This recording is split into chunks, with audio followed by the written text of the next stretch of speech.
estamos aqui.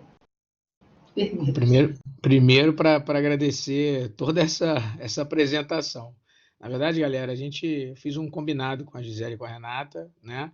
Aí distribuí um pouquinho, né? Uma grana, alguma coisa assim, para tentar aumentar aqui um pouco a minha percepção sobre mim mesmo. Mas brincadeiras à parte, muito obrigado mesmo. Oi? Se de fato foi muito legal essa surpresa para vocês, para mim também foi maravilhoso, né? Eu vim de outro lugar, para um lugar completamente diferente de onde eu trabalhava e fui extremamente acolhido, né? E o curso de odontologia para mim não é só o acolhimento profissional, né? Porque foi nesses últimos meses é, assim, o intrínseco esbarrar, né? Não tinha jeito de não se esbarrar, nós, né? A enfermagem dentro da escola de saúde, odonto, medicina, fisioterapia, a gente vai se esbarrar. Mas não foi só um encontro profissional, mas foi um encontro também de dar uma base de apoio mesmo e que ao longo desses meses estamos nos transformando em grandes amigos. Então, obrigado pelo convite, obrigado pelas palavras de introdução e obrigado pelo carinho aqui. Eu espero atender as demandas do curso à altura, tá bom? A gente vai falar um pouquinho sobre, então, suporte básico de vida, tá? Eu botei na atenção primária, vou explicar aqui um pouquinho, né? Porque falar de o famoso BLS, né? O Basic Life Support, como vocês podem ver na literatura, ou suporte básico de vida, que é a tradução literal do termo, né? Da termologia. Coloquei na atenção primária porque eu tentei pensar assim, bem, eu vou ensinar para eles, geralmente, como a gente treina isso em relação a qualquer pessoa que pode manipular, interpretar e já agir, né, numa situação de uma parada cardiorrespiratória. Ou seja, você está andando na rua, no metrô, enfim, na calçada, aquilo acontece, você tem um protocolo, um passo a passo a ser cumprido. E aí eu tentei dar uma forçada de barra, vamos chamar assim, e coloquei na atenção primária. Por que eu tentei colocar na atenção primária? Como muitos dentistas podem acabar atendendo dentro do seu consultório, ou vinculado, de repente, ali, uma clínica da família, eu pensei em puxar por esse ramo, porque não vai ser exatamente um âmbito intra-hospitalar clássico, que tem um protocolo um pouquinho diferente, e aí eu tentei dar uma adaptada para que a gente possa discutir os dois cenários de uma forma geral. Então eu coloquei de novo, né? Por que eu coloquei básico na atenção primária? Tentando mediar ali uma atenção do profissional, né? Dentista não só na questão intra-hospitalar, né? Do cirurgião dentista, por exemplo. Até porque o suporte básico para um ambiente intra-hospitalar tem um outro passo a passo mais detalhado, e eu vou até citar ele aqui, mas quis colocar também para aqueles que vão ter seus próprios consultórios ou que vão estar inseridos na atenção básica. Tá? Então, por isso que eu coloquei atenção primária aqui no título. Tá? Então, de uma forma geral, conhecer o guidelines, né, do atendimento da American Heart Association de 2015, você pode falar, nossa, você está desatualizado, hein, Maurício? 2015, cara. Então, a gente sabe que tem uma série de encontros dessa sociedade e ainda o nosso guia, né, o passo a passo, o protocolo que a gente utiliza para o suporte básico de vida ainda está descrito em 2015, tá? Relembrar os recursos disponíveis. Quando eu coloquei na atenção básica aqui, botei a atenção básica porque me convém, né? Numa questão de pensar em saúde, mas eu tentei puxar um pouquinho para o que vocês podem encontrar da forma mais simples possível, né? Já que a gente está falando de suporte básico, não adianta nada eu falar de todos os tipos de recursos que a gente pode ter. Lá no final da apresentação, eu coloco a questão da intubação e tal, mas isso é uma outra parte, né? O suporte básico intra-hospitalar. Tá? E discutir algumas causas da parada, né, no caso apresentado, que também pode ser interessante para o ambiente prático de vocês. Tá? Bem, aí eu coloquei uma forma geral, assim, porque geralmente é os casos que a gente utiliza, né? Chega na unidade, um agente de saúde solicitando, gritando pelo médico e para uma enfermeira. Durante uma visita domiciliar, encontrou um paciente queixando-se de dor no peito e dificuldade para falar. Você, enfermeiro da unidade, coloquei enfermeiro da unidade porque geralmente é quando eu discuto, né? Mas nesse caso a gente substitui para o dentista, né? Ou para uma pessoa que está ali lidando com essa situação. Vai à casa do paciente e encontra ele caído no chão da sala. O paciente é o senhor JS, de 45 anos, faz acompanhamento para hipertensão e diabetes na unidade, uma unidade da família próxima, e estava ausente nas consultas de rotina há 4 meses. Tá? O motivo da visita era exatamente para avaliar as condições de saúde e continuidade do tratamento. Bem, coloquei esse cenário só para a gente introduzir, é só para dar um norte para a gente, como é que a gente começa a pensar em relação a isso. Tá? Então, é onde a gente, assim, o que fazer, quais são os recursos necessários para atender nesse caso. Uma situação crítica como essa, a primeira coisa que pode acontecer dentro do nosso comportamento profissional é o famoso travar, né? Você passa uma série de situações na cabeça que te projetam ações futuras e você deixa de fazer algo no presente. Na verdade, isso não é um comportamento só para emergência, né? Se a gente parar para pensar em termos da vida, a gente tem muito disso, né? Principalmente pessoas ansiosas. Você projeta muito o futuro e que acaba complicando um pouco no cérebro mesmo as ações atuais, as ações presentes. Então você fica com aquele turbilhão de pensamentos, né? E isso acaba fazendo com que a gente pouco trabalhe no atual, né? Então isso não é diferente para uma situação de urgência e emergência. Então você projeta muito para frente. Naquela situação que você vê um paciente provavelmente, né, numa situação crítica, passa um monte de coisa na cabeça e aí dá aquela sensação de o que pode ser e etc. Então você fica confabulando tantas situações, tantas coisas, que na prática a gente acaba pouco fazendo. Enquanto, na verdade, uma situação como essa, rapidamente, se a gente identificar, né, a parada cardiorrespiratória, a gente já tem que agir. E o treinamento para isso, obviamente, a gente teria que ter, né, até um recurso num ambiente prático mesmo, tem os manequins, né, os simuladores, para a gente poder treinar essa destreza, essa nossa aptidão manual para fazer, mas dá para a gente poder reconhecer, dá para a gente iniciar um protocolo e ter segurança nele. Porque quando a gente tem segurança nele, esse brainstorm, essa agitação, ela passa. Você não precisa confabular 1 bilhão de histórias, basta você reconhecer alguns sinais que são cruciais para iniciar o protocolo. E a partir dali, chamar o suporte, né? Chamar, entre aspas, a ajuda necessária.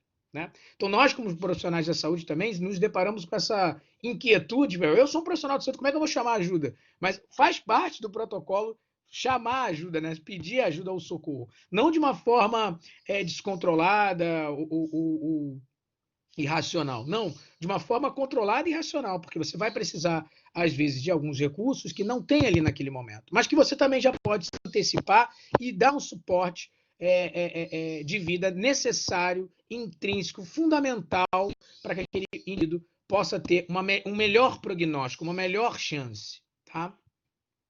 Bem, ainda seguindo um pouquinho nesse cenário, então, assim, os recursos, o que devemos fazer, se a gente conhece uma base de direcionamento, dá tranquilidade, dá uma calmaria para a nossa ação. E a gente tem que tentar entender, reconhecer rapidamente esses sinais, para que a gente evite essa confabulação mental, que vai deixar a gente gastar muita energia com a projeção e pouco fazer no atual. E numa situação de uma parada cardiorrespiratória, a gente tem muito o que fazer no atual. Né? Muito o que fazer no atual.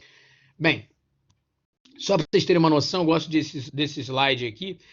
A gente tem uma mania de falar que tempo é músculo ou tempo é cérebro. Você já deve ter ouvido falar, de repente, nessa expressão. Tá? O que quer dizer? O oxigênio para várias células do nosso corpo ele é fundamental. Fundamental para quê?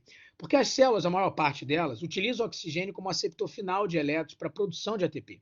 Então, ou seja, se você retirar o oxigênio, a célula não conseguirá produzir ATP. E ATP é a forma, né, que a gente encontrou de transformar e utilizar a energia da natureza para a nossa energia funcional, né, celular.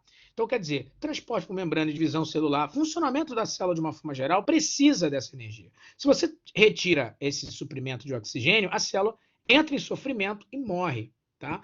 Maurício, mas eu já ouvi falar de respiração anaeróbica, aquela que não usa oxigênio. Sim, mas poucas células do nosso corpo fazem isso.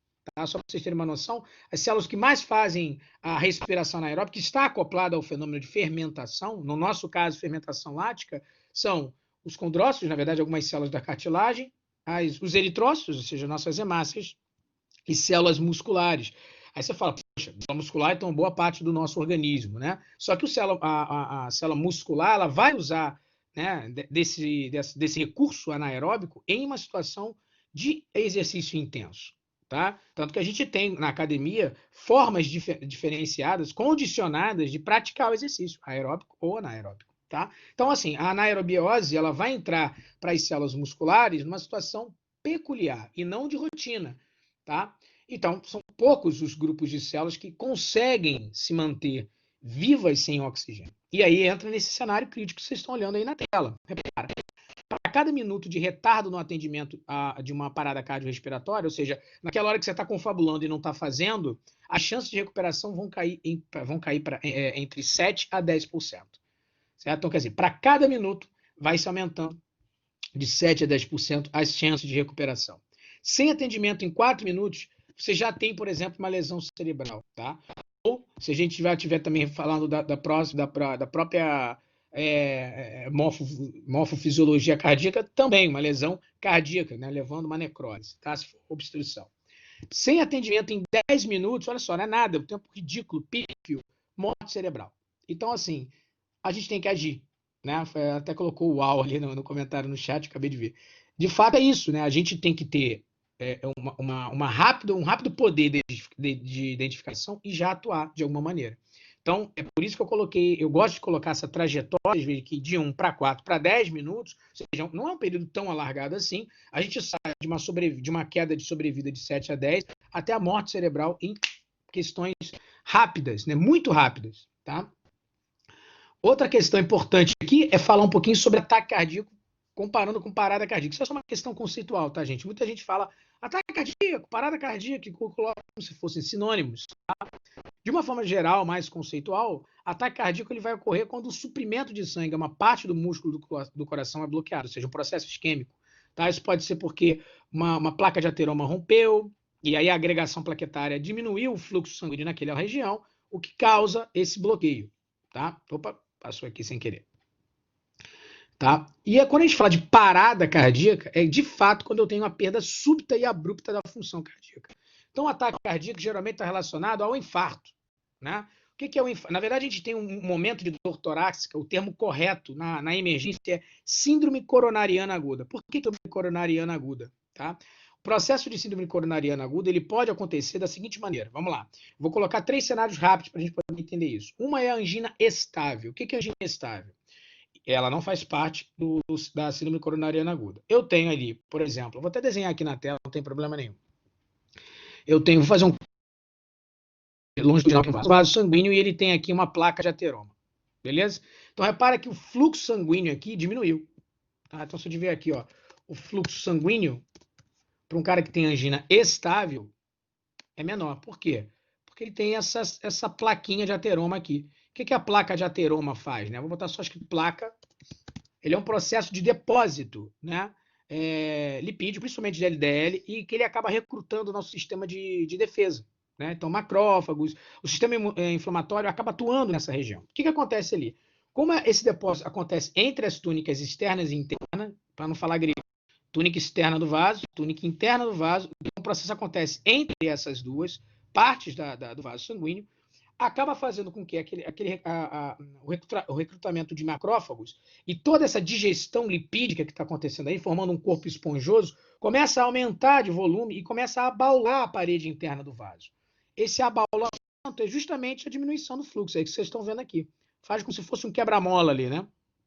Então, repare, essa é a placa de ateroma, um processo aterosclerótico. Tá? Lembrando que aterosclerótica é diferente de arteriosclerose. Arteriosclerose é a veia dura. Aqui eu estou falando de uma deposição na parede do vaso. Tá? Isso aqui pode evoluir para uma seguinte situação. Eu posso ter uma parte onde eu tenho ali uma angina, aqui em cima angina estável. Né? Essa placa ela acaba se rompendo. Ou seja, liberando os conteúdos aqui para o fluxo. O que vai acontecer aqui nesse primeiro momento, quando a placa se rompe? Tá? Quando a placa rompe, é igual a você ter um tipo de corte. O que vai acontecer imediatamente? Várias plaquetas irão se ativar e começarão a fazer o tampão, o rolho, tá? Uma rolinha. Para quê? Para evitar. É que nem quando você corta. Você tem agregação plaquetária para evitar o sangramento. Só que dessa vez o sangramento é de fora, né? Para dentro. Ele é de dentro para fora. Porque o corte ali no endotélio significa para a sinalização celular, tipo assim, cortou. Tem que ir lá tapar. Só que já estava abaulado. Né? Então, você já tinha uma interrupção de fluxo. Com a agregação plaquetária, fica ainda mais interrompido o fluxo. Consequentemente, o que está acontecendo nesse cenário aqui, que vocês podem olhar comigo, né? Nesse fluxo, nesse processo aqui de fluxo sanguíneo, já na angina instável, existe a redução, só que a redução é ainda maior. Então, esse fluxo diminuiu, mas diminuiu significativamente. É mais intrínseco, é mais significativo do que no primeiro caso. Então, na angina instável, ele já entra numa síndrome coronariana aguda, ou seja, a angina instável, o cara tem isso, às vezes ele está bem acompanhado, ele vai sentir a sintomatologia do processo quando ele realiza esforço. Numa síndrome coronariana aguda, não. A placa rompe do nada, ou porque está fazendo algum tipo de esforço, e aí você começa a sentir a dor torácica. Isso pode evoluir ao ponto da agregação plaquetária que vocês estão vendo aqui na tela, obstruir por completo o vaso sanguíneo, levando aí o que a gente chama de infarto agudo do miocárdio. Então, a gente tem dois cenários típicos da síndrome coronariana aguda, né? O processo caminhando para a obstrução total e a obstrução total. E é isso que a gente chama, de forma mais informal, de ataque cardíaco. Tá? Então, é uma diminuição do suprimento de sangue. E a parada cardíaca, quando de fato esse tipo de evento, ou outro tipo de evento, nem sempre é um infarto, que vai levar à parada, né, respiratória, outros movimentos pode, isso, Miriam, a embolia pode gerar a mesma reação, tá? Ela pode, quer dizer, na verdade a embolia, ela acaba sendo deslocada, né, um trombo que pode sair ali, por exemplo, de uma coronária e ir, por exemplo, para o pulmão. Então, esse trombinho que estava ali, por conta da pressão, né, e fluxo, ele pode se deslocar e ir até o pulmão e causar outros processos, fluxo respiratório, etc. Então, o que eu quero dizer, fechando esse cenário inicial? A parada é algo que aconteceu que, de fato, fez com que o coração perdesse a sua funcionalidade no corpo. Que é o quê?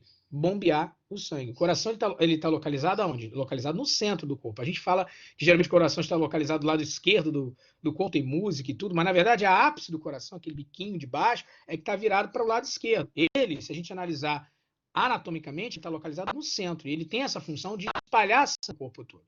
Então, situações podem levar a essa parada cardiorrespiratória. E a parada cardiorrespiratória é uma coisa, ataque cardíaco é outra.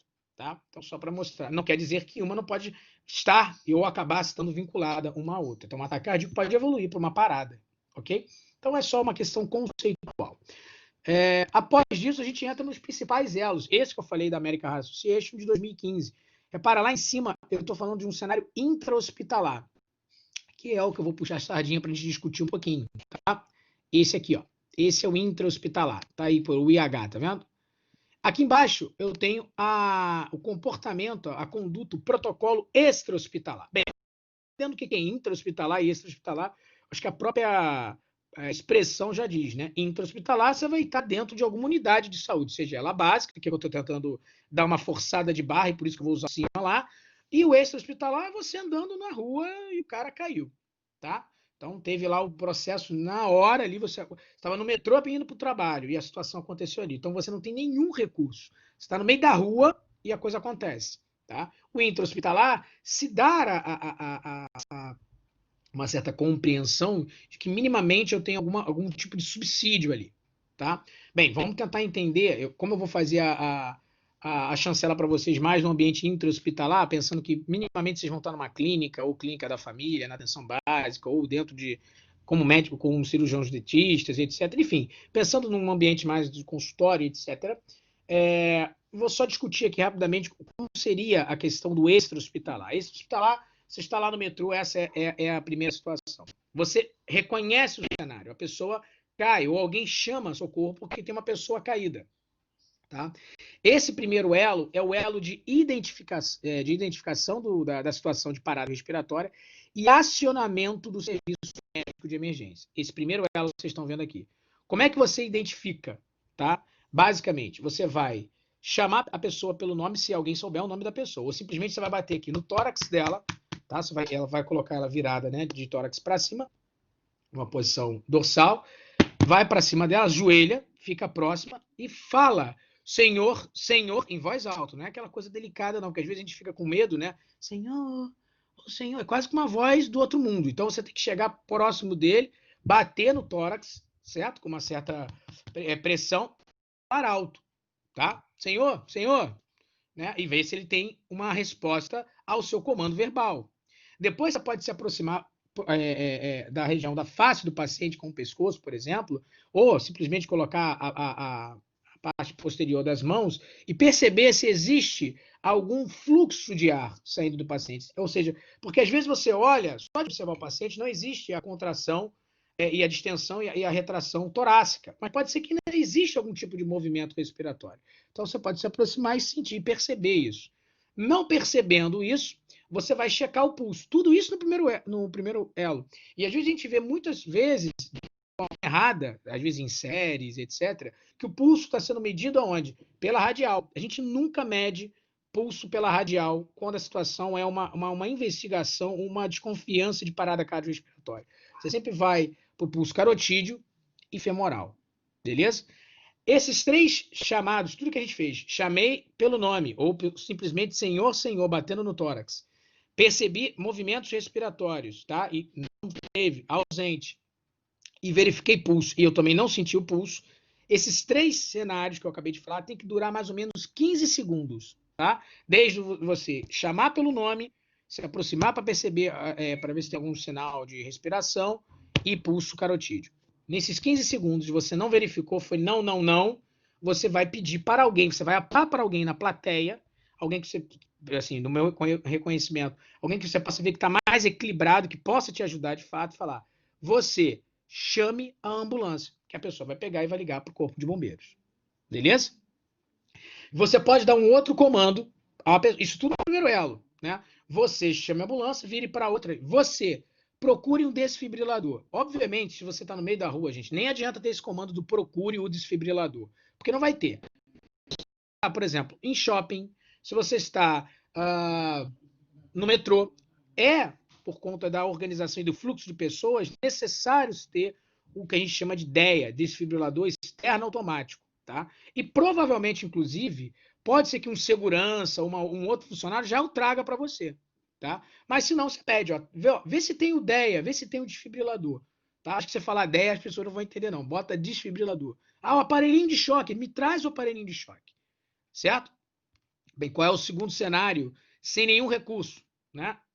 Você, depois que reconheceu a parada, já pediu socorro e pediu para chamar o desfibrilador, caso seja possível pedir o desfibrilador, você inicia a massagem cardíaca. E aí eu vou discutir as técnicas de massagem quando eu falar lá de cima, porque a técnica é a mesma, tá? Você vai ter que fazer uma compressão torácica em um ritmo específico, com uma profundidade específica, e que a gente chama isso de RCP, ressuscitação cardiopulmonar, é o que está te colocando aqui no segundo elo, de alta qualidade. Então, num cenário sem nenhum socorro, depois que você reconheceu e já pediu ajuda, você já inicia a compressão torácica. Você vai falar assim, Maurício, eu já ouvi dizer que você tem que primeiro abrir vias aéreas e começar a já fazer suporte ventilatório.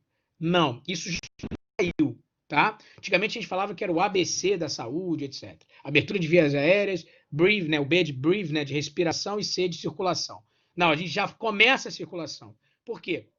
Uma circulação de eficiência é o que vai dar subsídio para aquele prognóstico, para um melhor prognóstico para o paciente. Fazer esse sangue circular. Não adianta eu colocar gás, não adianta eu tentar forçar uma troca gasosa de um sangue que está estagnado, ele não circula, então não funciona. Então não adianta ficar entupindo o cara de gás se eu não consigo fazer o sangue girar. Então é circulação. Então a compressão cardíaca, a compressão torácica começa agora como segundo elo. O que vem aqui no terceiro elo? Você já começa a fazer as compressões, tá? Eu vou ensinar vocês, seguindo o mesmo ciclo que eu vou colocar para a situação lá de cima, tá? A gente vai fazer até 5 ciclos, 30 compressões para cada 2 ventilações, vai fazendo a massagenzinha no ritmo de 100 compressões por minuto, e eu vou ensinar uma técnica de como você faz isso.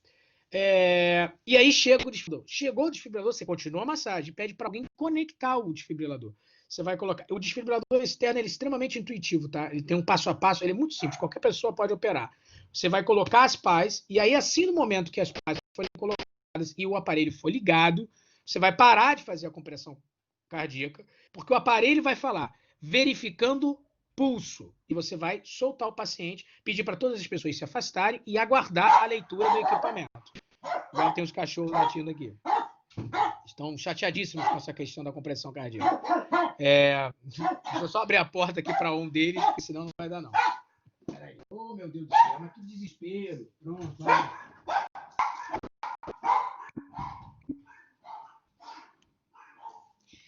Esse é o novo normal, né, minha gente? Você está falando sobre as coisas sérias, vem a porcaria de uma entrega na hora. Papai deixa eu sair. É mais ou menos isso, né? Ele olhou para mim super chateado e falou: "Eu não quero ouvir essa porcaria de parada cardiorrespiratória. Eu quero latir para o mundo, eu quero a liberdade canina", né? Beleza, tudo bem, a gente segura, vamos embora. Então vamos lá. Esse terceiro elozinho, que chegou o desfibrilador, você colocou as pás, o aparelho te diz. Você não tem que se preocupar com nada, ele vai dar a voz de comando. Ele vai verificar pulso, tá? Depois, verificar, exatamente. Depois que ele fala, depois que ele verifica, o aparelho já interpreta, ó. Ele vai falar assim: ritmo chocável. Se for ritmo chocável, depois no final da palestra eu vou comentar um pouquinho sobre isso, ele vai identificar que é necessário a desfibrilação. E ele vai falar assim: carregando choque. Você vai falar o seguinte: gente, se afasta, todo mundo se afasta. O aparelho vai carregar sozinho, tudo sozinho, porque ele é automático. E ele vai acender uma luzinha falando choque imediato. Quer dizer, ele vai te falar: ó, eu tô pronto. Basta você apertar o botão. Ele só não choca para você, ou seja, não dá uma desfibrilação, para garantir que você está em segurança. Porque se você estiver encostado no paciente e der o choque, ou qualquer pessoa estiver encostada no paciente, o choque será transferido para a pessoa que está próxima a ele. Tá? Então ninguém verifica se realmente não tem ninguém encostando no paciente, nem você mesmo, faz a desfibrilação. Ele vai falar choque realizado, iniciando leitura. E ele vai parar por um tempo. Ele vai parar respeitando o ciclo. Ele vai respeitar esses 2 minutos. Você vai ver que cada ciclo dura em torno de 2 minutos. Que mais ou menos você consegue fazer 5 ciclos de 30 compressões para 2 respirações. O que você faz agora? Imediatamente você já recomeça de novo a massagem cardíaca. Ah, Maurício, mas não é legal você verificar. Nesse momento você desfibrilou e volta a massagem. Na próxima verificação, o aparelho vai fazer essa análise e te dizer: ó, ritmo, sentido. Choque não necessário. Então você não vai fazer mais nada. Ok? Após esse procedimento que você está fazendo o tempo inteiro, você não vai parar. Você não vai parar até o quarto elo. O quarto elo, o serviço médico chegou. Lá no primeiro elo, você já tinha pedido para alguém chamar a ambulância. E a ambulância chegou. O corpo de bombeiros, por exemplo, chegou. Tá? E aí, chega a ambulância, né? E aí você vai fazer a transferência. Após daí, a ambulância, que é a unidade, né, que vai intermediar o extra-hospitalar para o intra-hospitalar, você vai finalmente levar ele com todo o aporte do suporte de vida que vai ter lá. Aí o cara, por exemplo, vai reconhecer o motivo de parada, vai ser colocado numa terapia intermediária ou intensiva, e etc, etc, etc. Ok? Esses são os 5 elos extra-hospitalares. O que muda em relação ao intra-hospitalar, que é o que eu vou discutir? O primeiro momento, repara o seguinte: não deixa de ser uma identificação igual a extra-hospitalar, só que ali você tem subsídio, tá? Alessandra, o socorro não chega. Alessandra, você continua fazendo os ciclos até o socorro chegar. Geralmente o socorro vai chegar, ele pode não ser tão rápido, mas ele vai chegar. Isso significa dizer que o prognóstico do paciente vai piorando bastante? Vai. Tá? Ainda mais se ele precisar de um suporte, de uma droga para poder fazer reanimação e etc. Então, não tem um tempo de ouro, tá, Alessandra? A gente acompanha o paciente fazendo os ciclos até a unidade chegar. A gente, geralmente, no paciente, você pode ficar de 20 a 30 minutos, até horas no paciente, tá? Dependendo da condição clínica dele, se você acha que ele vai conseguir voltar. No momento fora do hospital, é difícil você ter qualquer tipo de parâmetro. Por quê? Porque você não tem um monitor cardíaco, você não consegue olhar uma gasometria, você fica meio perdido, né? Porque você não tem os indicadores biológicos ali que podem ajudar. A única coisa que você sabe reconhecer, e tem que fazer isso no primeiro momento, é o quê? Reconhecer a parada e iniciar a massagem. Ponto. Esse é o seu papel extra-hospitalar. Intra-hospitalar, você vai conseguir ter o subsídio. Então, assim, extra-hospitalar, você fica no paciente até o socorro chegar. Maurício, fiquei meia hora e o socorro chegou. Provavelmente o paciente já estará em óbito. Pode falar, Jairo.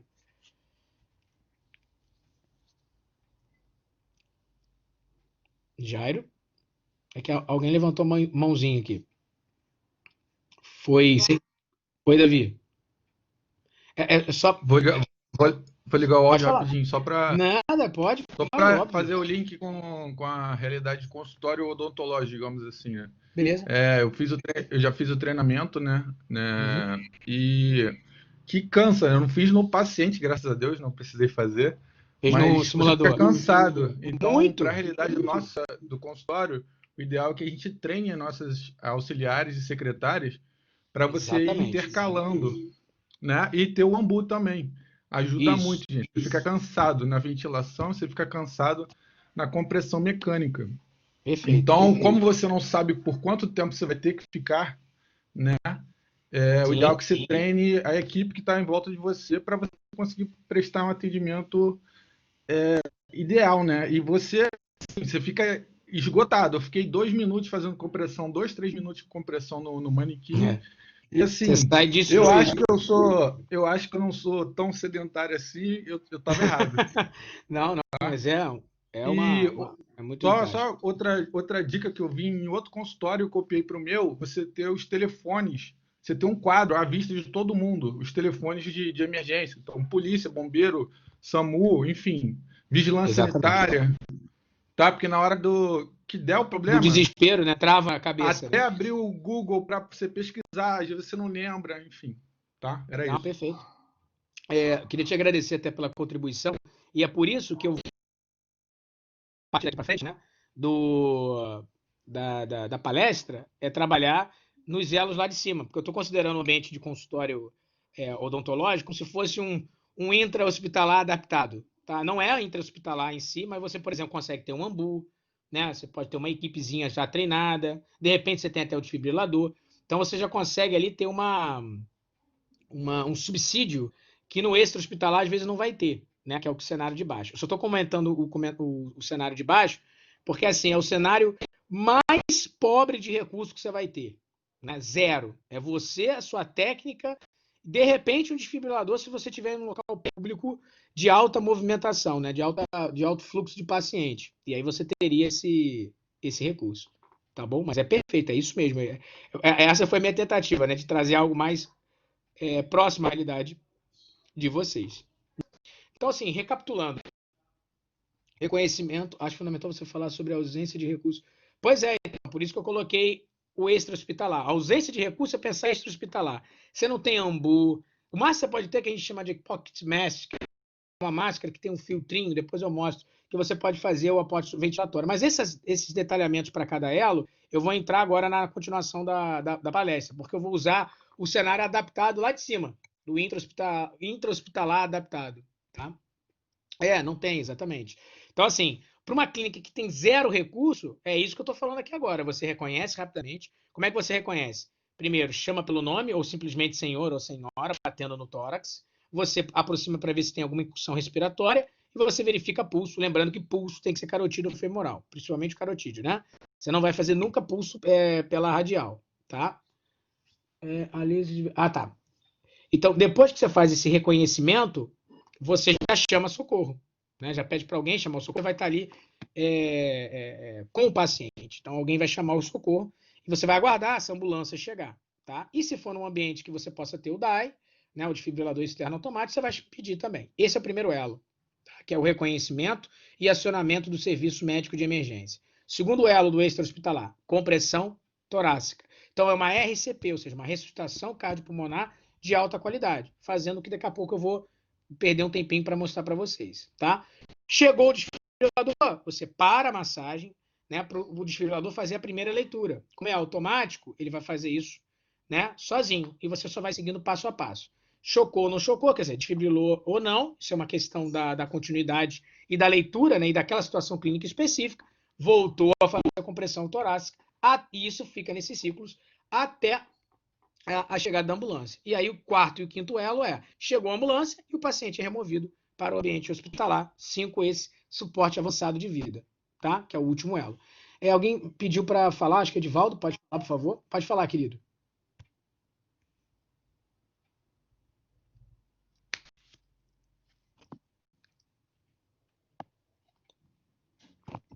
Eu acho que você não está com o microfone, Edivaldo. Ativa o microfone aí.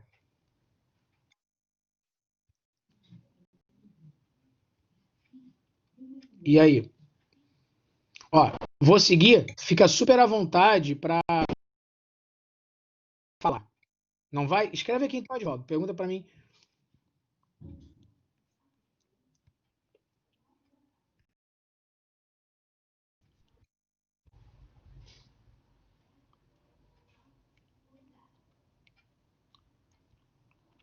A Miriam botou musculação em dia para fazer a massagem. Realmente, é algo bem exaustivo, tá? E por isso você sempre vai fazer o rodízio. Depois eu vou colocar, em termos teóricos, ideais, qual seria o quantitativo legal para a gente poder fazer isso. Bem, eu vou continuar, tá, Edvaldo? Assim que você escrever, a Gi me chama aqui e eu respondo a você, tá? Bem, agora vamos para um ambiente intra-hospitalar, beleza? Intra-hospitalar. Que eu vou tentar fazer, na verdade, uma adaptação ao cenário, assim, próximo ao consultório, etc. Então, vigilância e prevenção. Não deixa de ser um reconhecimento, tá? O que é vigilância e prevenção? Vamos lá, você com o seu paciente, né, no dia a dia, repara comigo que você pode fazer o quê? Você pode saber o histórico de vida dele. Então, a vigilância e prevenção nesse cenário aqui, você já tem um acompanhamento do indivíduo, né? Então, você sabe se ele é hipertenso, você sabe se ele é diabético, você sabe como é que está o acompanhamento dele, se ele faz o tratamento correto da patologia dele. Ou seja, você tem subsídio para já começar a pensar o que pode ter acontecido. É diferente no ambiente de rua, que você não faz nem ideia quem seja o paciente. Então, essa vigilância e prevenção eu sei que o paciente tem hipertensão arterial sistêmica. Então, eu já tenho que trabalhar com as medidas de prevenção. Eu vou falar para ele sobre a rotina de um exercício físico, sobre uma dieta equilibrada, uma dieta hipossódica, falar dos medicamentos antihipertensivos que ele deverá seguir, para você fazer o quê? Evitar que ele tenha um problema como esse. De novo, esse hospitalar, você não faz ideia qual é a história de vida do cara. No intra-hospitalar, o próximo disso, você consegue acompanhar o sujeito. Então, como você consegue ter um mínimo de histórico da vida desse sujeito, você já consegue fazer o quê?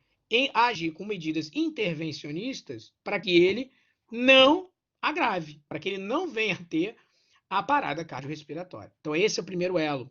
O segundo elo se aconteceu, né, do momento, né, na hora ali, você está no consultório ou dentro do hospital, o paciente evoluiu para a parada, e já é o seguinte, o que é vigilância e prevenção? O paciente, quando está dentro do ambiente intra-hospitalar, ele vai dando sinais de parada. Tá? Então, você vai olhar o monitor, você vai ver a pressão. Então, ele vai dando vários sinais, dizendo, não está boa coisa aqui não, hein? E você vai acompanhando. Então, quer dizer, você pode, inclusive, antecipar a parada. Você não precisa entrar com a massagem, você vai entrar, olha aqui, o cara está com uma acidose. Vamos corrigir essa acidose. Está com uma alcalose, vamos corrigir a alcalose. Eu tenho... o paciente está desorientado. O que pode estar acontecendo isso? Pode ser hipoxia. Né? Então, vamos lá, vamos ver o nível de saturação do indivíduo, vamos ver a quantidade de suporte ventilatório, vamos ver a quantidade de oxigênio, FiO2, enfim. Você tem subsídios para trabalhar reconhecendo os sinais, os biomarcadores. Esse primeiro elo, é essa vigilância e prevenção, certo? Bem, se você já consegue identificar algo que vai evoluir para uma parada, chega aqui o segundo elo do intra-hospitalar, é o reconhecimento e o acionamento do serviço médico de emergência.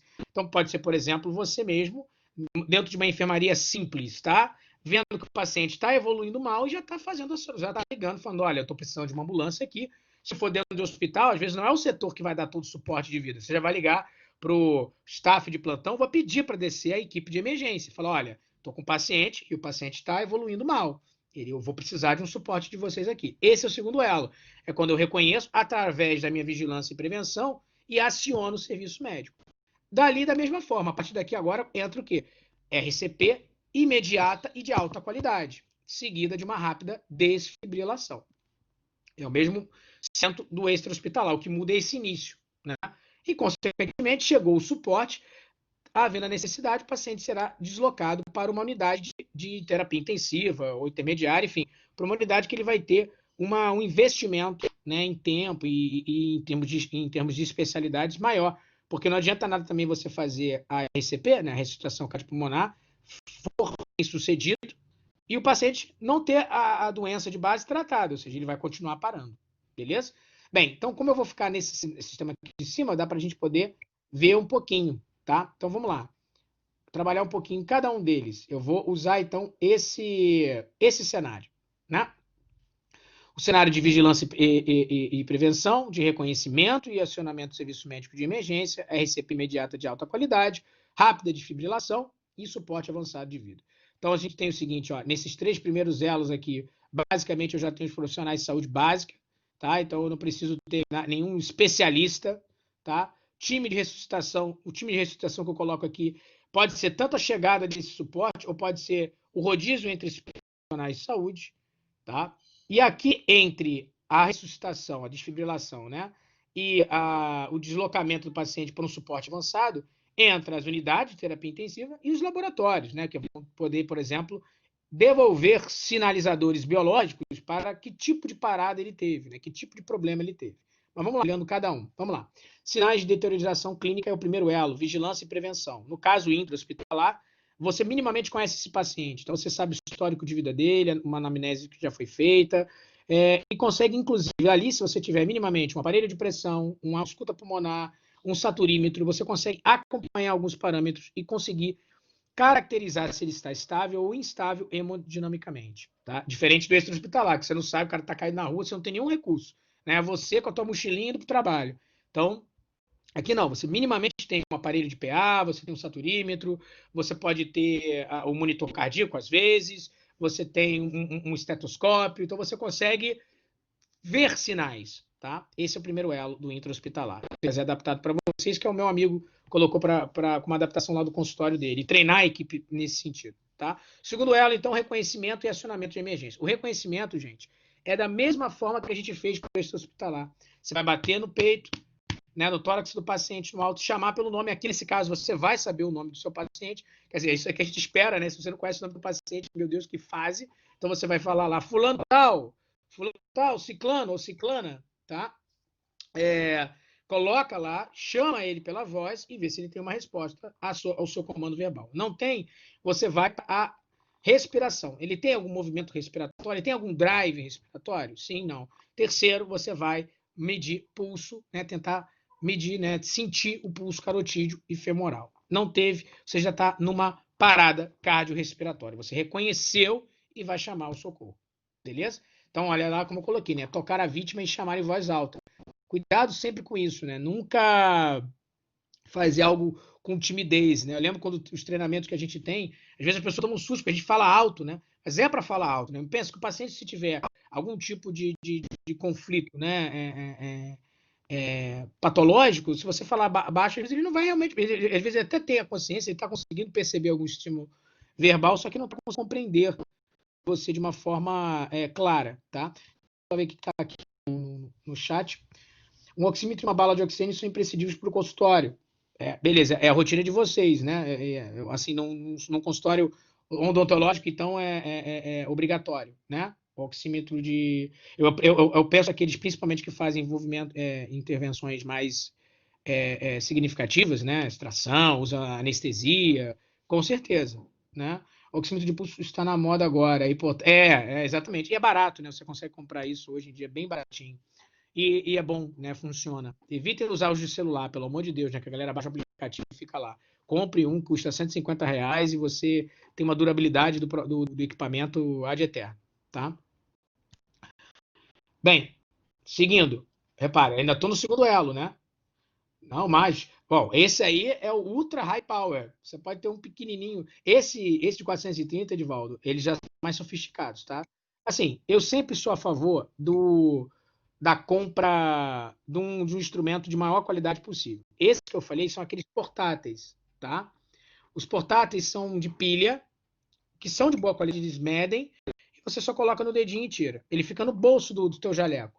E existem outros que você pode colocar como suporte, que já tem uma acurácia melhor. Oi, Viviane, pode falar. Oi, Maurício. É que, na realidade, por causa da pandemia, há um aumento muito grande no valor do oxímetro. Eu tenho, Não tinha ele é pensado nisso. super barato, né? É. Na época que eu comprei, tá. devia ser uns R$ 40. E agora Nossa, tá 400. 430, uma coisa bem Misericórdia. surreal. O último que eu comprei foi um colega meu que estava precisando. Agora, no início da pandemia, no início, eu comprei na farmácia, inclusive. Naquelas farmácias que vendem algumas ferramentas, lá, tipo aparelho de pressão e tal. Eu comprei um bonzinho, foi R$ 170. Né? Então, quer dizer, já subiu o dobro do preço, o triplo do preço. Isso é oferta e procura. Numa situação caótica como a gente está vivendo, eu acho até sacanagem, né? Porque não tem explicação, né, para ser isso. Mas, enfim. Aí é uma outra palestra, né? a gente discutir comportamento humano em momentos caóticos, em momentos de agitação, de caos, né? Enfim. Então, mas é esse mesmo que eu estou falando, né? Aquele portátilzinho que você coloca no dedo, pronto, acabou, ele super funciona, tá? Ainda no segundo elo, né? Então, a primeira parte do primeiro elo que eu coloquei aqui é esse chamado, né? Reconhecer a parada cardiorrespiratória. Reconheci, eu tenho aqui, ó, pulso carotídeo e respiração. Quer dizer, é só a continuação do que eu falei, né? Ainda no segundo elo de reconhecimento e acionamento. Olha só, não menos de 5 e não mais de 10. Eu falei 15, tá? Mas pode ser até 15 segundos sem problema nenhum. Você não pode fazer isso em menos de 5 segundos. O que eu quero dizer? Se você fizer essas 3 etapas em menos de 5 segundos, você não mediu nada, né? Então, senhor. Tipo, porcaria nenhuma. Então, no mínimo é você chamar pelo nome, verificar a respiração, verificar o pulso, tá? Pulso carotídeo. No intervalo aí de 5 a 15 segundos, tá bom? Reconheceu a parada, você chama o socorro, beleza? Segundo, então, após você reconhecer a parada, é você solicitar a equipe, caso você precise, você está no ambiente intra-hospitalar, você é a equipe, às vezes, tá? Ou você vai pedir um suporte mais avançado e pedir o desfibrilador. Aí no intra-hospitalar você terá o desfibrilador. Ele provavelmente pode não ser o externo automático, né? Vai ser falou que o profissional de saúde tem que manipular. É você que vai dar as ações, né? Mas pode ser que tenha o desfibrilador automático e você pode usar esse também, tá? A gente segue aqui para o terceiro elo, e esse terceiro elo é o que a gente chama de RCP imediata de alta qualidade, que é a compressão torácica. Repara que esse terceiro elo inclui o CAB e não mais o ABC. O que é o CAB? Compressão torácica, abertura de vias aéreas e respiração através do AMBU. Tá? Você poderia usar também respiração através da Pocket Mask, que é uma máscara que tem só a parte que veda a face do paciente, tem um filtro, e aí você vai com a boca soprar, porque aí você se protege por conta desse filtro. Tá? No ambiente intra-hospitalar, geralmente tem essa máscara, você vai ter um AMBU, né? Como meu colega aí colocou do consultório dele, e você pode fazer essa ejeção, né, de ar para o paciente. Então, você tem que respeitar, dentro da RCP, né, a compressão torácica, seguindo compressão, abertura de vias aéreas e respiração. E eu vou falar cada uma delas. Primeiro, compressão torácica. A primeira coisa que você tem que botar é nunca fazer a compressão torácica em um ambiente não sólido, não rígido. Isso é um erro muito comum. O paciente está, às vezes, na maca, tá? Tem aquele colchão da maca, você já começa a fazer massagem em cima da maca. Tá errado. Você não vai jogar o paciente no chão, né? Obviamente, tá? Então, caso você pode pegar uma placa, e geralmente essa placa fica atrás do carrinho de parada, ou qualquer coisa que você tenha sólida para botar atrás das costas do paciente. Por quê? Lembrar da terceira lei de Newton, ação e reação. Se você está fazendo compressão torácica, a ideia é que você consiga analisar isso para o coração, para que o coração possa contrair e relaxar, certo? Se você tem abaixo do paciente uma superfície flexível, quando você dá a compressão torácica, ele empurra tudo para baixo e o colchão absorve o impacto, ou seja, você perde em performance de compressão. Então você tem que fazer a compressão torácica numa superfície rígida. Então, se o paciente, no caso do extra-hospitalar, o paciente caiu no chão. Então, você usa o chão como a superfície rígida. Mas se o paciente está numa maca, você tem que colocar ele, primeiro, numa posição 180 graus e colocar algo rígido atrás do tórax do paciente para iniciar a compressão torácica. Logo em seguida, você vai ter esse tipo de técnica. Repara, você vai utilizar essa palma das mãos. Está vendo aqui? Essa região de base da palma das mãos. Você não vai usar a mão inteira. Por quê? Lembrar também do conceito físico. Se você coloca a mão toda sobre o tórax do paciente, você está distribuindo a pressão ao entorno de todo o diâmetro da mão. Você tem que concentrar num ponto específico. E é por isso que você utiliza esse ponto. Tá? A gente vai localizar geralmente, né, na região torácica, bem acima do processo tifoide. Tá vendo? Deixa eu pegar aqui a mãozinha para mostrar para vocês. Essa é a posição correta entre, né, os dois tórax, bem acima, 2, 3 dedozinhos acima do processo tifoide. É aqui que você vai colocar essa região das mãos no tórax, beleza? E aí você vai começar as compressões. Como você faz as compressões? 30 compressões, tá? Sendo que essa compressão tem que ter em torno de 5 a 6 centímetros de profundidade torácica. Então, ou seja, toda hora que você colocar e comprimir, você tem que perceber que você afunda em torno de 5 a 6 centímetros de profundidade, tá? Além disso, a frequência que você tem que fazer essa compressão torácica, com completa compressão e ter o cuidado de você voltar, tá, gente? Porque se você ficar sem dar o espaço do retorno torácico, você não tem o movimento completo. Então, isso é ruim. Então, você tem que comprimir, soltar completamente. Comprimir e voltar completamente. E assim fazer num ritmo de 100 a 120 compressões por minuto. Aí você fala assim, Maurício, pelo amor do Senhor, eu tenho que fazer 30 compressões, né, numa frequência, essas compressões, numa frequência de 100 compressões por minuto, numa profundidade de 5 a 6. Então, obviamente, isso, de 100 a 120 por minuto, né? O ritmo que você vai fazer as 30 compressões tem que ser um ritmo como eu batesse 100 batimentos, né, por minuto, que é a frequência natural, né, do organismo. A gente faz um pouquinho a mais porque a gente está fazendo isso de forma artificial, né? O coração que está batendo. O coração bate em torno de 80 a 99 batimentos por minuto em repouso. Tá? Você aumenta um pouquinho porque você sabe que fazer a compressão torácica você não vai conseguir mimetizar o coração por 100%. Tá? Agora, como é que você consegue fazer isso na cabeça, né? Você tem que manter 30 compressões e alternar elas, vocês vão ver agora, com a questão da respiração. 2. Mas como é que eu consigo fazer 30 compressões em um ritmo de 100 compressões por minuto? Entendeu? Não é 100 compressões, você vai fazer 30 em um ritmo de 100. Como é que a sua cabeça vai conseguir estar calculando isso? E para isso, tudo na vida tem, como é que se diz? Uma forma de fazer. Então, eu estou pegando aqui meu Spotify, vê se vocês conseguem escutar aqui. Quero que vocês me digam se está... Peraí. Vê se vocês conseguem escutar.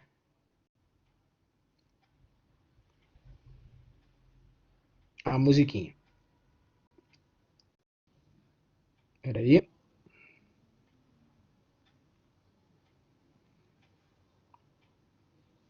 Pronto. Vê se vocês conseguem encontrar e escutar essa música aqui. Esse é o ritmo que geralmente tem várias formas de você fazer isso em termos de treinamento, tá? Para você poder trabalhar, assim, para manter a frequência. Então, peraí, tá aqui. Ó, vê se vocês conhecem essa música aqui, ó. É isso mesmo, a Sueli colocou. Não sei se vocês estão ouvindo. Eu vou deixar chegar lá, ó. O detalhe é que a música, a própria American Heart Association utiliza isso, tá? Repara que o é esse, ó. Eu vou deixar chegar no refrão, porque é justamente o refrão que simboliza a compressão. É isso que tem que ter na tua cabeça. Só cuidado na hora de fazer a compressão não cantar, porque eu já peguei colegas meus para manter. Ó, agora. Ó, compressão, hein? O ritmo. Agora. Ha, ha, ha, ha, staying alive. Ha, ha, ha, ha, staying alive. Esse é o ritmo que você deverá colocar. Então é interessante que você treine a equipe assim. Eu treinava toda a minha equipe com essa música, tá? Aí tem gente que adaptou, botou Baby Shark, Baby Shark. Pelo amor de Deus, Baby Shark pra mim dá uma coisa incrível, parece um estudo psicótico. Eu prefiro usar o Bee Gees, tá? Mas assim, esse compasso. Se você seguir esse compasso, você vai conseguir manter 30 compressões por minuto. Beleza? 30 compressões. Você vai fazer as suas 30 compressões, contando 30, no ritmo do Bee Gees, ok? E vai bater ali 100 a 120 compressões. A primeira é melhor, não é? A Amanda também acho. Tem aqui uns que usam também do Dark Veiga, né? Aquela...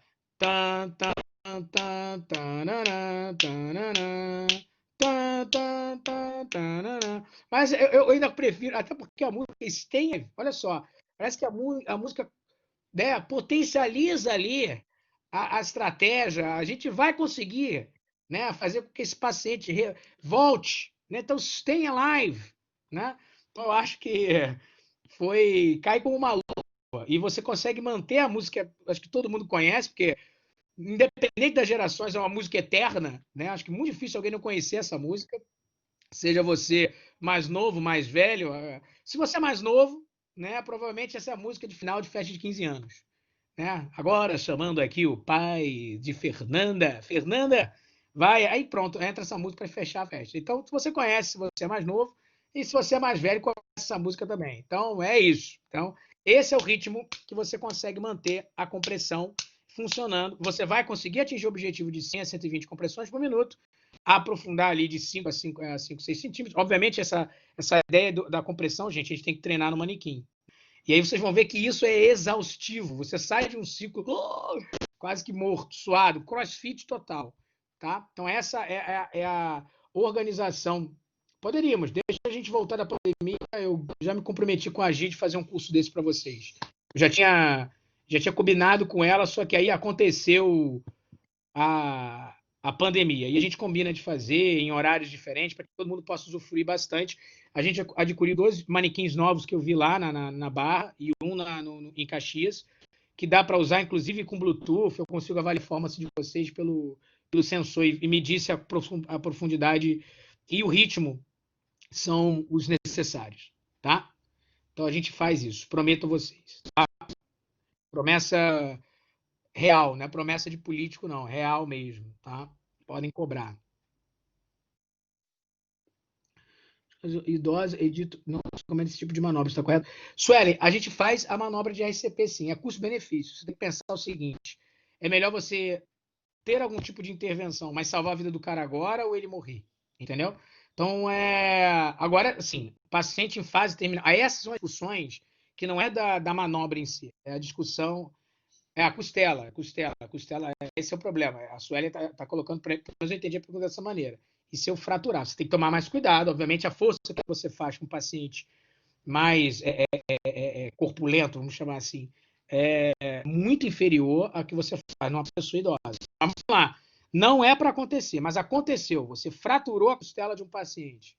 Cara, é melhor que você reanime ele e depois corrija a fratura da costela do que você olhar a fratura, não fazer nada e ele vai morrer por parada cardiorrespiratória, tá?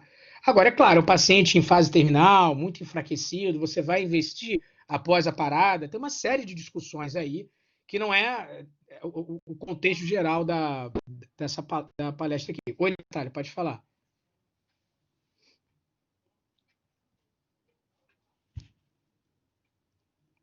Natália? Bem, eu vou seguir. Fiquem super à vontade, tá, gente? Eu boto no chat, para de novo, não há problema nenhum, tá? Entre ainda a gente está dentro só para botar para vocês, né? A gente está dentro do nosso terceiro elo, tá? Terceiro elo, CAB. Falei da compressão, né? Tem que ter o suporte rígido atrás, o ritmo tem que ser de 100 a 120 compressões por minuto, 30 compressões, uma profundidade de 5 a 6 centímetros. E agora eu vou para a abertura de vias aéreas. O que acontece? Você faz 30 compressões para 2 incursões respiratórias. Como é que você faz isso? Você abre as vias aéreas. Então tem um sentido aqui, ó, AB, na abertura de vias aéreas. O que acontece? Você pode fazer isso através de 2 dedos da sua mão e com a mão, segurando a mandíbula do paciente, tracionar para trás. Tá bom? Faz isso. Ou se você tem uma suspeita de lesão cervical, você pode pegar 3 dedinhos da sua mão, não sei se vocês vão conseguir ver, porque mostrar isso na câmera é diferente.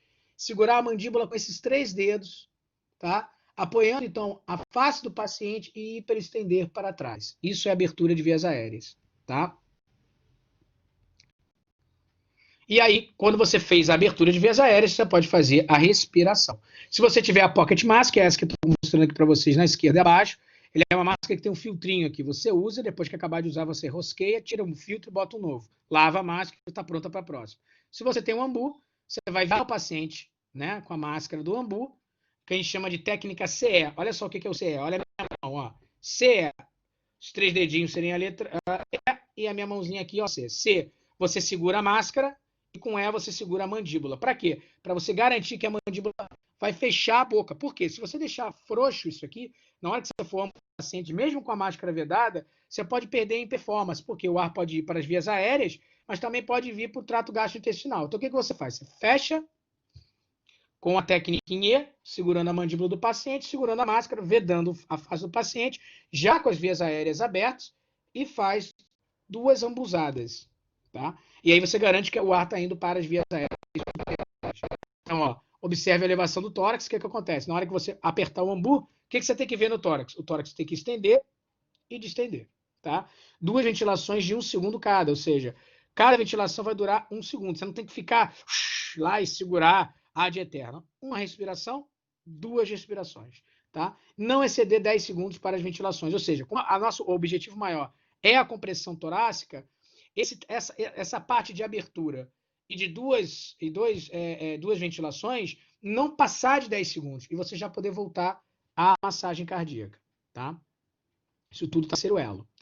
Ciclos de respiração para a gente poder entender. 30 compressões para cada 2 ventilações.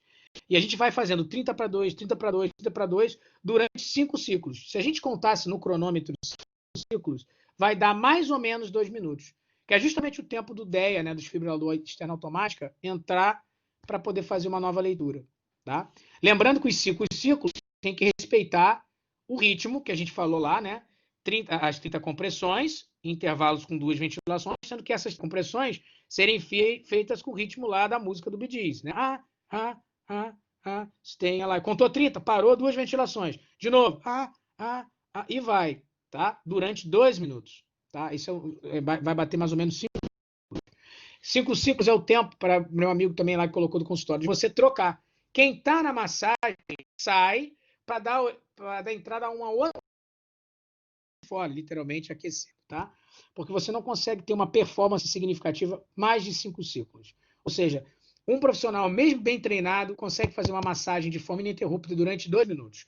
Depois ele tem que descansar. Só que ele não pode esperar, o paciente não pode esperar você descansar. Entra outro profissional para fazer exatamente aquilo que você estava fazendo. Então você pode trocar. Por exemplo, se eu tenho só 2, alguém está fazendo a ventilação e o outro está fazendo a compressão torácica, depois dos 5 ciclos, né, aproximadamente 2 minutos, esse cara da compressão vai para essa, ou seja, vai fazer lá a ventilação e o cara da ventilação vem fazer a massagem, tá? Se eu tiver 2 profissionais, que é o mínimo, né?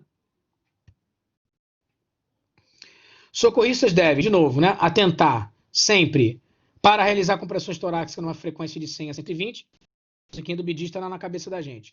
Comprimir uma profundidade de pelo menos 5 centímetros. A gente já tinha falado isso. Check, né? Aquela música do funk, né? Cabelinho ok, unha tá ok, então com profundidade ok, frequência tá ok. Permitir o retorno do tórax após cada compressão, ok. Por quê? Não adianta você comprimir e ficar lá. Você tem que comprimir e soltar, tá? Minimizar as interrupções das compressões, ou seja, você só vai fazer mesmo a interrupção para a leitura do DEA, quando o desfibrilador está lá lendo, ou para as ventilações, os dois suportes, né, que não devem passar de 10 segundos. Então, ventilar adequadamente, 2 respirações após 30 compressões, é aquilo que estava escrito ali atrás, cada respiração administrada em 1 segundo, e reparar a elevação do tórax sempre, tá? Quarto elo é a desfibrilação precoce, ou seja, chegou o desfibrilador, seja ele automático ou não, então ele agora ganha prioridade. Repara que aqui eu estou mostrando para vocês um DEA, que é um desfibrilador externo automático. Esse aqui a gente tem lá para treinamento, tá? Na instituição, tanto na Barra quanto em Caxias, tá? Você vai colocar as pás e ele vai fazer a leitura, tá? Olha, quando o ritmo é chocável, o sucesso de ressuscitação está relacionado a uma desfibrilação precoce. O que acontece? Rapidamente chegou o desfibrilador, rapidamente foi reconhecido o ritmo de parada e o choque foi administrado. Quando não é um desfibrilador normal, não é automático. O profissional de saúde coloca as pás em cima do tórax do paciente, uma na parte superior e outra aqui na lateral esquerda, e vê a leitura pelo monitorzinho ali do desfibrilador. Ajusta o Joule e desfibrila. Sempre, tanto um quanto o outro, tomando cuidado para não estar encostando o paciente, nem ele e nem nenhum outro membro da equipe. Tá? A equipe de atendimento, isso aqui é o ideal, tá, gente? Eu falei que no mínimo 2 pessoas dá conta, num ritmo de escassez, né? Mas eu teria o quê? Eu teria alguém aqui nas vias aéreas, eu teria alguém fazendo a compressão, tá? E alguém ali tomando conta do desfibrilador, beleza? Um último personagem aqui dando comando, é o líder da equipe. O que ele vai fazer? Ó, a cada 5 ciclos, ele troca. Então, ele sai daqui, vai para o desfibrilador e esse cara aqui vem para cá. Depois, eu posso pegar o cara de vias aéreas e trocar. Enfim, eu posso ter, a cada 5 ciclos, ficar alternando, tá, o posicionamento dessas pessoas. Muitas das vezes, a gente substitui o cara da via aérea pelo líder. Como é o cara que vê tudo, o que ele faz? Ele não troca com ninguém. O líder vem para cá, ele vai dando as medidas, como ele só faz as ventilações, ele conta o 30, ele vai contando na cabecinha dele, o cara mantém só o ritmo, ele fala 30, ele faz 2 ventilações, volta, 30, ele não vai falar 1, 2, 3, só fala o 30, o 30 é o sinal que o cara com pressão cardíaca para e ele vai lá e faz o suporte ventilatório, e assim vai. Quando bater 5 ciclos, ele vai mandar, fulano, troca com ciclano, esse cara vem para cá e esse vem para lá. Mais 5 ciclos, não chegou ainda o suporte, troca de novo, e assim vai. Beleza? Eu gosto dessa imagem que representa mais ou menos a dinâmica local. A administração de medicamentos. Aqui é só um plus para a palestra, tá? Aqui eu estou saindo do básico um pouquinho, porque, bem, no intra-hospitalar não, né? Mas porque agora já entra alguns outros recursos, além do desfibrilador, além da massagem cardíaca, além desses 5 elos. Agora já estou entrando com uma administração de suportes, né? Por exemplo, administração de medicamentos em bolos. O que é medicamentos em bolos? De uma vez só. Você não deixa ele ficar infundido. Geralmente, a gente tem um flush com 20 ml de soro fisiológico. O que é um flush? Você fez uma punção, né? O cara tem um acessozinho venoso, lava esse acesso com 20 ml de soro fisiológico e eleva o braço que você fez essa punção periférica. Primeiro você faz a adrenalina, faz de uma vez só, faz o flush, né? Eleva o braço para garantir o quê? Que a droga rapidamente possa circular pelo organismo. Não, geralmente isso é uma rotina, Alessandra, do técnico de enfermagem e do enfermeiro, tá? Só estou colocando como um fechamento plus, tá? Que são drogas, às vezes, que vão ajudar na contratilidade, no inotropismo e no cronotropismo cardíaco. Inotropismo, geralmente não. Aí você está esperando suporte que vai chegar lá com a equipe de droga, com tudo. A não ser que você tenha um suportezinho bem treinado mesmo, mas essa parte de prescrição e de rotina de parada, né, você vai ter já quando tem esse suporte chegando. Bem, isso aqui também é plus, gente. Ninguém em suporte básico, assistolia, atividade elétrica sem pulso, taquicardia ventricular sem pulso, fibrilação ventricular, são sinais de parada, tá? Então, para quem não lembra, só para ir fechando já bonitinho aqui a nossa palestra, eu tenho o quê? Num eletrocardiograma, dependendo das... Ai, meu Deus. Das análises, né? Dos pontos frontais ou horizontais, ou seja, se eu estou falando das derivações, lembrei agora a palavra, derivação frontal ou derivação horizontal. Frontal a gente lembra que a gente tem D1, D2, D3, AVR, AVL, AVF, e as horizontais V1, V2, V3, V4, V5, V6. De forma geral, a gente tem um comportamento onda P, complexo QRS e onda T, tá? Então, o que cada pontinho desse significa, só para vocês poderem entender um pouquinho o que eu estou representando aqui, né? Eu tenho aqui, ó, complexo QRS. Deixa só, porque aqui o computador salvou. Eu não quero nada disso, quero só daqui. Meu Deus. Eu quero só a onda T. Tá? Então, vou botar aqui só o...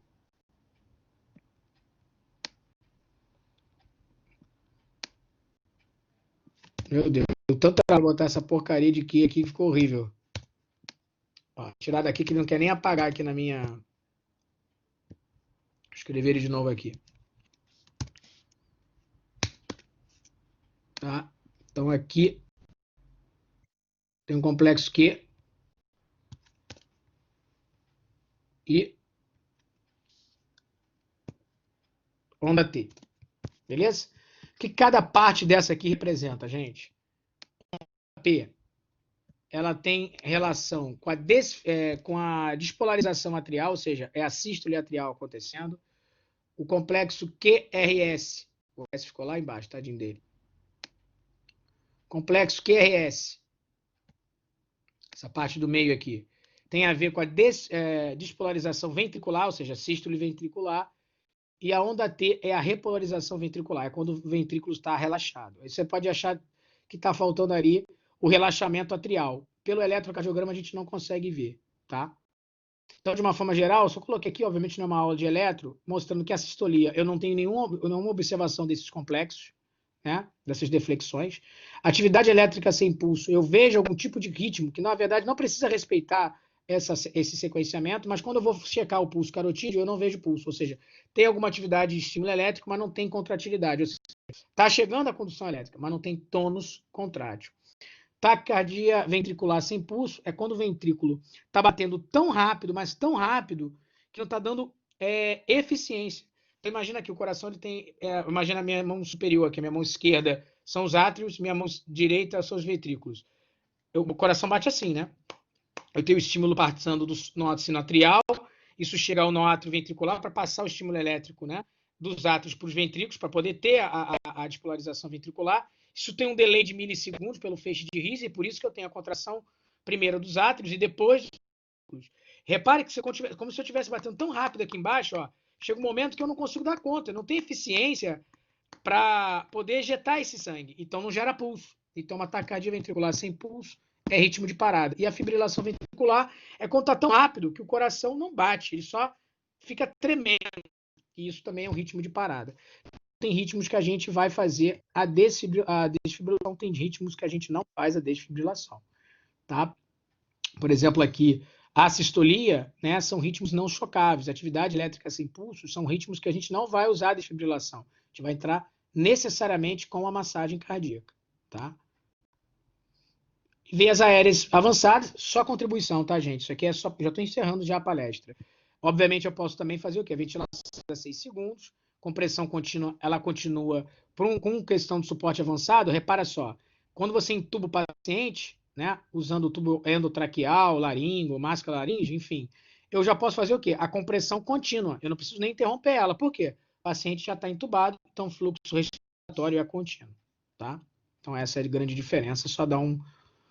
Então, assim, o que levou o paciente a uma parada cardíaca, né? Nosso primeiro caso clínico ali, a gente já vai encerrando.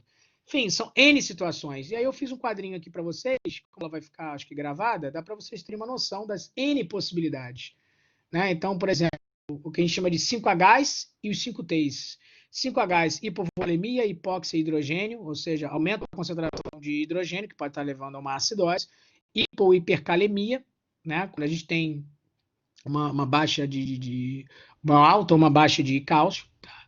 E uma hipotermia, ou seja, baixa da temperatura, tá? E os 5Ts, que pode ser tensão ou pneumotórax, tamponamento cardíaco, algumas toxinas, como alguns remédios ou drogas, enfim, trombose pulmonar e a trombose coronariana. São as principais causas, tá, de parada cardiorrespiratória, beleza?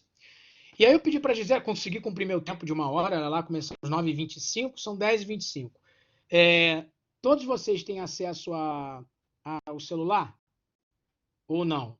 Se não tiver, não tem problema, gente. Só quem tem, é só para a gente poder fazer uma brincadeira aqui no final. Tem acesso ao celular, sim ou não? Tem? Então eu vou parar eu vou interromper meus slides aqui, vou projetar a minha tela. Eu queria que todo mundo acessasse esse site para a gente fazer uma brincadeira aqui muito rápida, vai durar 5 minutos. Quem não tiver, eu peço desculpa. Mas depois eu deixo a brincadeira e dá para vocês terem o retorno, beleza? Então peguem seus celulares, continuem olhando para a tela, né, do computador, mas peguem seus celulares, ou então abrem uma outra aba, né, do celular para você poder continuar me ouvindo, fazer o troço.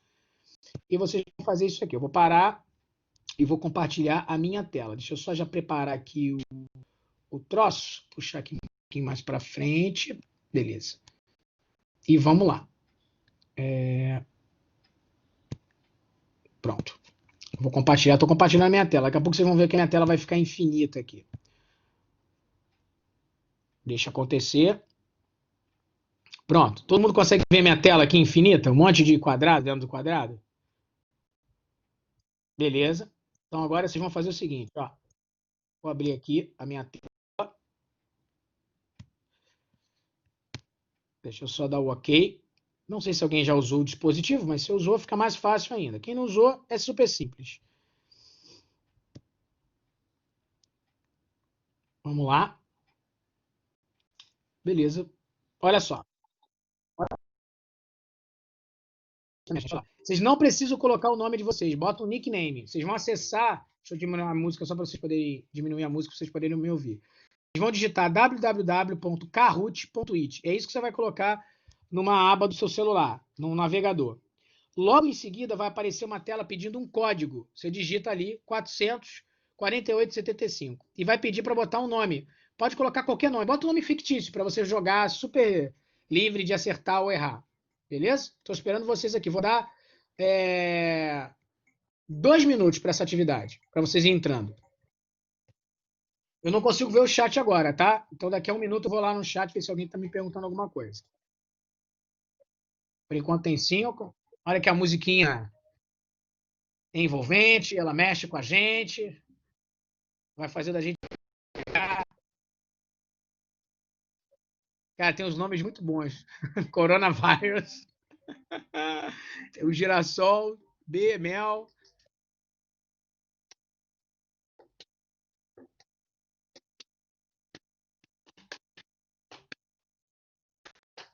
Beleza.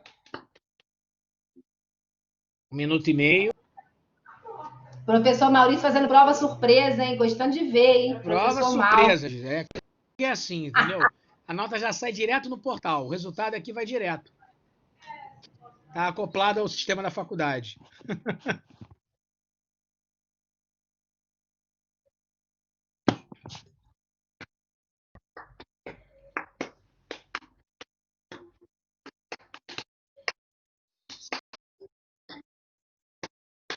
Covid-19, Unigran Rio.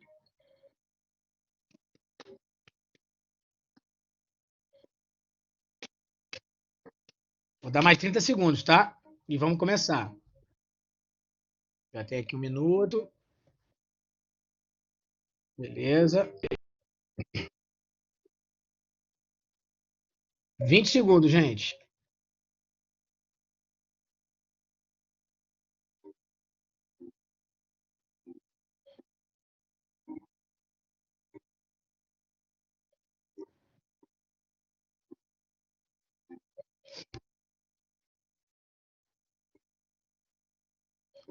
Posso?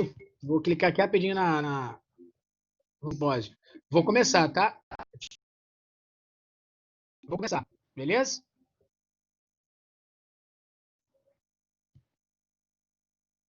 Vamos lá. Tem gente entrando aí. Vou dar mais 15 segundos. Senão a gente não começa. Só uma brincadeira no final. 15. 10 segundos.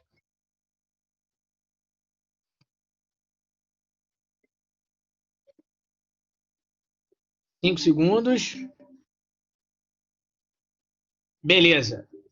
Começamos. Vamos lá, gente. Muitas pessoas perderam as amizades depois desse jogo.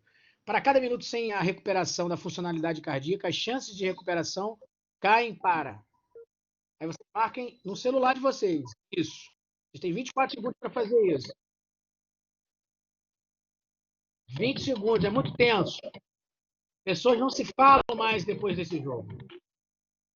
Muita inimizade, muito ódio.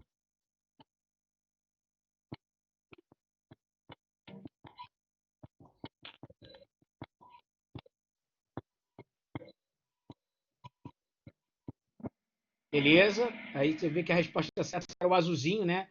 A funcionalidade cai de 7 a 10%, tá? Então a gente tem aqui uma grande parte marcando aí, né? A memória curta que a gente chama de palestra, né? A parte acertou, beleza. Vamos ver aqui o nosso score. Repara que o hang loose ali, ó, vem com tudo, hein? Vem acima do Messi, que já foi melhor do mundo. Tá aqui violento. Vamos para a segunda pergunta. Verdadeiro ou falso? No segundo ela da cadeia de sobrevivência extra-hospitalar, ou seja, aquele que está fora do ambiente hospitalar, é a estação cardiopulmonar de alta qualidade. Está certo ou errado isso?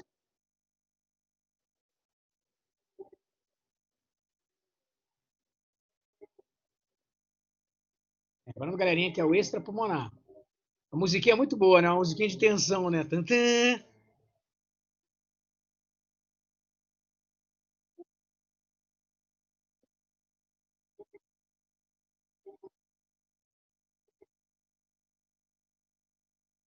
Beleza? Se ficou meio a meio, de fato é verdadeiro, tá? Segundo ela, não, extra-hospitalar é a ressuscitação, né? A RCP.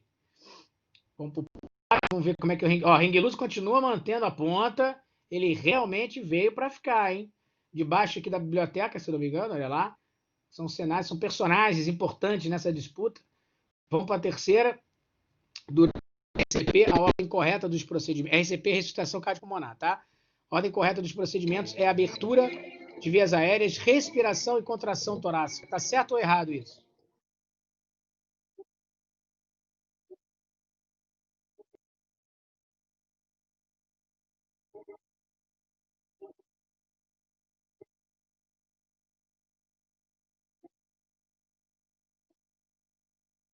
Oito segundos, 7 segundos.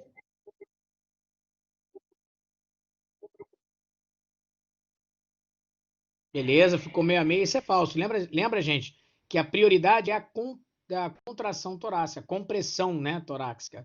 Tá? Então, é a massagem cardíaca é o principal. Eu botei contração torácica, mas é compressão torácica, tá?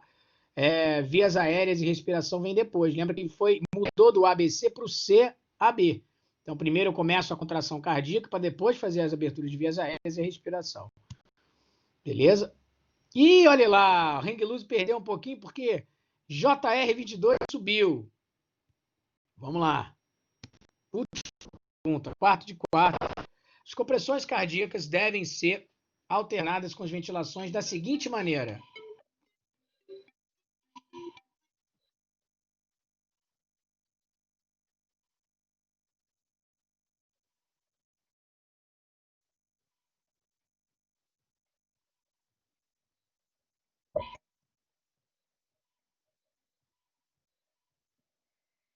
Beleza, essa maior parte acertou, né? 30-2 durante 5 ciclos. Agora, meus senhores, vamos ver lá o pódio.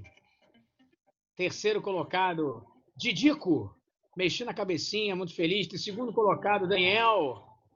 Primeiro, absoluto, o JR22, que veio pelas pontas. Ninguém acredita, nunca deixou de acreditar no sonho e hoje pode se vangloriar desse sentido, tá? Eu saí da página aqui. Encerrar aqui. Ganhei. Gente, ó, foi um prazer. Primeira vez que eu ganho nesse treco. Foi só uma brincadeira, só um teste de memória curta. Queria de novo agradecer o convite da coordenação de odontologia. Muito feliz de poder contribuir com vocês, pessoas que eu não só admiro profissionalmente, mas como pessoas, né? São duas queridas, então sempre que eu puder ajudar, estamos juntos, estaremos juntos. E quando voltar desse pandemia, como eu já falei para alguns alunos, eu faço questão, tá, Gi? A gente combina, Gi e Renata, a gente faz um curso presencial com os manequins, tá? Com os Obrigada, manequins mesmo, com simuladores de uma forma geral, tá bom? Obrigado aí por tudo, viu? Excelente aula, ó, vou cobrar aula aqui na Barra, em Caxias, para os alunos, então a gente faz questão lá no laboratório, eles vão adorar conhecer o laboratório de vivências, com todo o material que tem lá. Obrigada, Maurício. Tá, você foi show, valeu, viu? gente. Obrigado, viu? Prazer conhecer vocês, viu? A gente se esbarra ainda por aí. Fiquem em casa, fiquem bem e a gente já está, se Deus quiser, caminhando para um desfecho positivo disso. Diga, Rê. Parabéns, você está com o microfonezinho aberto aí. Tô porque eu queria agradecer só, dizer que foi um presente. Nada, que isso, nem precisa. Esse é um tema que os nossos alunos sempre nos pedem. E você apresentou de uma maneira brilhante, leve, que é a sua característica mesmo. Muito obrigada, Poxa, tá? obrigado. Queria agradecer Obrigado a você. em nome de todo o nosso grupo, não só da coordenação, mas do nosso corpo docente. Muito obrigada. Nada, eu que agradeço. Muito feliz de participar, viu? Um abraço grande, viu, gente? Bom dia para vocês. Beijos no coração, descansem e é isso aí, tá bom? Tchau, tchau. Tchau, Gi. Tchau, Rê. Todos.